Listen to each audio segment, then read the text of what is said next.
Ready, start. Sir, the Essential Commodities Act was passed 5 years ago, and when the minister yesterday came with an amending bill, we expected that he would give us a brief report on the working of this measure for the last few years. But unfortunately, we are kept in the dark in regard to the exact working of the Act and the nature of the difficulties the minister is facing. Sir, as far as I know, many of the provisions of this enactment have been observed more in violation by his agent at the state level. The food minister may be very earnest, may be very able, and may be very anxious to see that the various provisions of the Act are implemented in the most effective manner at the state level. But unfortunately, his agents at the state level are not equally enthusiastic or equally anxious to observe the provisions of this enactment. The most important objectives of this enactment are to control the supply and distribution of commodities and to maintain a stable price level. In regard to both these aspects, I am afraid that the government by has failed to realize the objectives in view. Some time passed when there was scarcity of food grains, attempts were made to make procurement from certain wholesale merchants and from rice mills. In my own state, I know of many instances of such procurement where, after making known that certain things had to be done and certain steps had to be taken by the merchant community, nothing was done later on by the government when they found that these very orders of the government were violated. As a result of the violations, there was a consequent rise in the prices of food grains.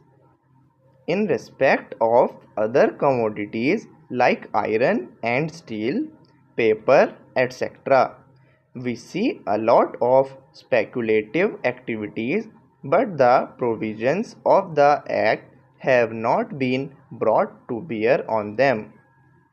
Perhaps no case of prosecution was launched against those people who contravened the various provisions of the Act.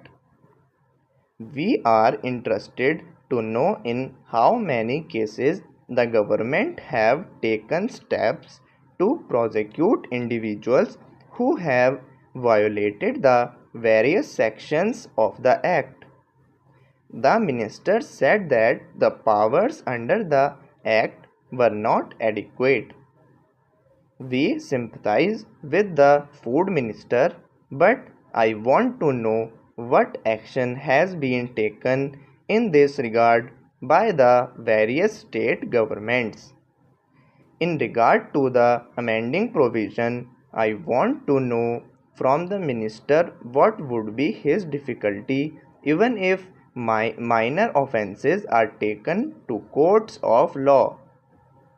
For instance, the Motor Vehicle Act deals with various offences, both major and minor, and various minor offences under the Act are taken to courts and people are prosecuted.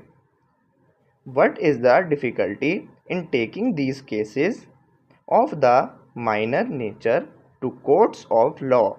There the people will have some safety that they will get a hearing, and if the offences are really offences, then they would be prosecuted. Otherwise, they will be acquitted. Here, the minister says that there should be a security deposit if there is a violation of a particular provision of the enactment. Then the executive authority will have the power either to confiscate a part of the amount or the whole of the amount. We are clothing the executive authority with more powers. I do not grudge giving powers to the executive authority, provided they are used properly and effectively and in a most fair manner.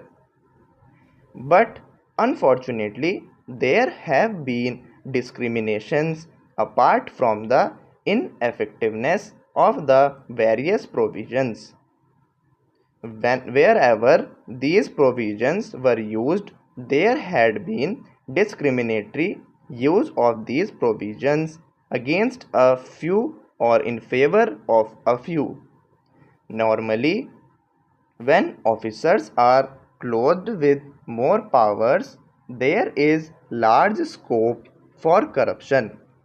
I feel that it would be desirable to avoid such malpractices, and it would be desirable, I think, that even for minor offences, the parties should have a chance to defend their actions.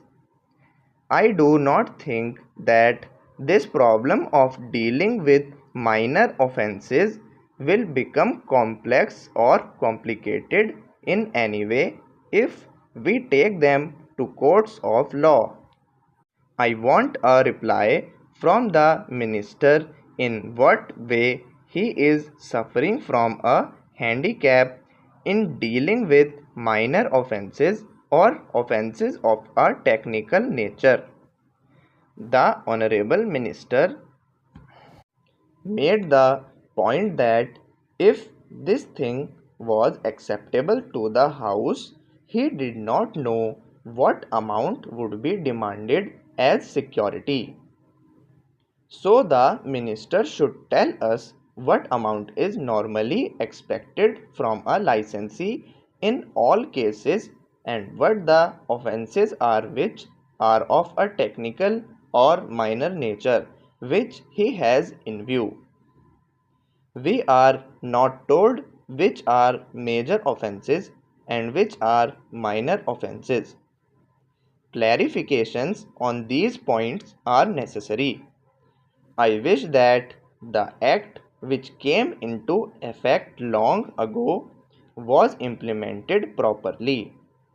I know that the minister here is very earnest in implementing it, but his colleagues at the state level and at the central